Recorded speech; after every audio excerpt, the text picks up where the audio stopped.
ડ્રગ્સના 7 કેસમાં 4 વર્ષથી નાસ્તો ફરતો આરોપી ઝડપાયો. પોલીસે કુંભયાત્રીના વેશમાં યુપીથી દબોચ્યો. No drugs in Surat city અભિયાન અંતર્ગત માદક પદાર્થોની હેરાફેરી કરનાર સામે લાલ આંખ કરવામાં આવી રહી છે. ત્યારે નાર્કોટિક્સ ડ્રગ્સના 7થી વધુ ગુનામાં છેલ્લા 4 વર્ષથી નાસ્તા ફરતા અંતરરાજ્ય ડ્રગ્સ માફિયા મોહમ્મદ લઈક યુસુફ શેખ્સને ઉત્તર પ્રદેશથી કુંભયાત્રીના વેશમાં પોલીસે દબોચી લીધો છે.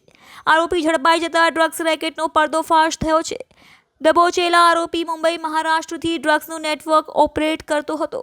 ત્યાંથી સુરતના અલગ અલગ પેડરોલને ડ્રગ્સ સપ્લાય કરતો હતો, જેથી ક્રાઇમ બ્રાન્ચની ટીમે મુંબઈ ખાતે તપાસ હાથ ધરી હતી. જોકે શાતિર આરોપી ત્યાંથી નાસી ગયો હતો. બાદમાં કર્ણાટક, તેલંગાણા અને ઉત્તર પ્રદેશમાં ફરતો હતો.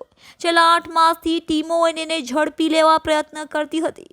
મોહમ્મદ લઈક યુસુફ શેખ છેલ્લા 1 માસથી ઉત્તર પ્રદેશના આંબેડકર નગરમાં છુપાયેલો હોવાની બાતમી મળી છે, જેથી છેલ્લા 2 અઠવાડિયાથી પોલીસની ટીમ કુંભ મેળાના યાત્રુઓનો છુપા વેશ ધારણ કરી આરોપીના ઘરની આસપાસ ફરી રહ્યા હતા, જેથી આરોપીને ઝડપી લઈને સુરત લાવવામાં આવ્યો છે.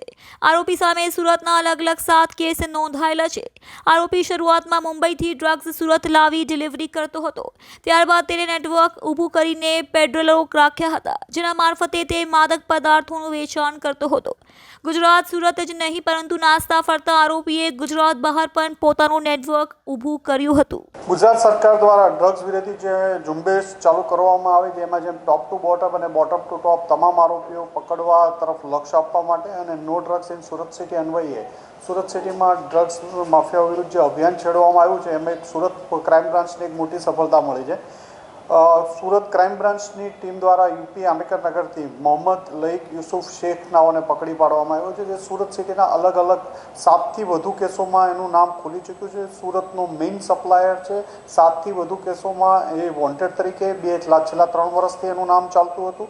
સુરતની ટીમ દ્વારા આંબેડકર નગરમાંથી કાલે એક ઓપરેશન હાથ ધરી અને એની ધરપકડ કરવામાં આવી છે. અને આના પોલીસ જ્યારે સૌથી પહેલાં 2022માં અમરોલી કોસાડ આવાસમાં મુસ્તાક અબ્બાસ પટેલ, કુતબુદ્દીન ખાન અને આબેદ ઉર્ફે હસન શમાની 133 ગ્રામ ડ્રગ્સ સાથે જ્યારે ધરપકડ કરવામાં આવી હતી, એ જ કેસમાં મોહમ્મદ લઈકનું નામ પહેલીવાર પોલીસના ધ્યાનમાં આવ્યું હતું. ત્યારબાદ સારોલી ચેકપોસ્ટ ઉપર એક કેસ કરવામાં આવ્યો હતો. 700-800 ગ્રામ જેટલું એમડી મળી આવ્યું હતું. એમાં પણ સપ્લાયર તરીકે લઈકનું નામ સામે આવ્યું હતું. ત્યારબાદ ક્રાઇમ બ્રાન્ચની ટીમ દ્વારા 2024માં મોહમ્મદ તોકીરને ઉધના દરવાજા પાસેથી પકડી આવવામાં આવ્યું હતું. એમાં અનીસ મામુ અને અનીસ મામુ પછી ફરીથી પાછું લઈકનું નામ ધ્યાનમાં આવ્યું હતું. ડીસીબી પોલીસ સ્ટેશનનો તે 2024નો બીજો કેસ છે. રાબિયા બીબી અને શફીફ ખાન, જે 252 ગ્રામ એમડી સાથે રેલવે સ્ટેશનની બહાર મુંબઈથી સપ્લાય કરવા આવતા પકડી પાડેલ. એમાં પણ અનીસ લઈકનું નામ આવ્યું હતું. આ ઉપરાંત સુરત ક્રાઇમ બ્રાન્ચ દ્વારા એક જ દિવસમાં જે 5 કેસ કરવામાં આવ્યા હતા અલગ અલગ પોલીસ સ્ટેશનોમાં, રાંદેર, પાલ, અઠવા, અલગ અલગ જગ્યાએ, એમાં પણ લઈકનું નામ આવ્યું હતું. લઈક ઓછા 7થી વધુ કેસોમાં એનું નામ ખુલી ચૂક્યું છે. આ ઉપરાંત હજી પણ 2 કેસમાં એનું નામ ખુલવાની શક્યતા રહેલી છે.